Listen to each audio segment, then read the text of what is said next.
Usap-usapan ngayon ang pagsalang ni Pinoy Big Brother Gen 11 kay Montinola sa drama series na Saving Grace na pinagbibidahan ni Julia Montes. Trending sa X si Kai matapos ikatuwa ng mga fans ang pagkakaroon ng appearance ni Kai sa series. Post ng isang fan, Kai Montinola, the first ever acting PBB Gen 11 housemate who made her acting debut, a rising star indeed. She got her first big endorsement, her first billboard, and now acting debut, all in less than 3 months. Kaisha, the woman that you are, say pa ng isa. Say pa ng ibang netizen, sa maikling cameo ni Kai, ay nararamdaman na nila ang pagiging totoo ng emosyong ipinapakita niya.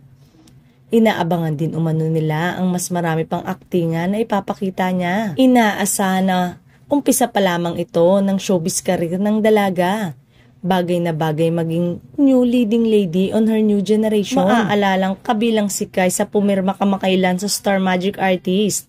Kasabay ang Gen Z housemate na si Fiang Smith, ang tinanghal na big winner ng Pinoy Big Brother Gen 11.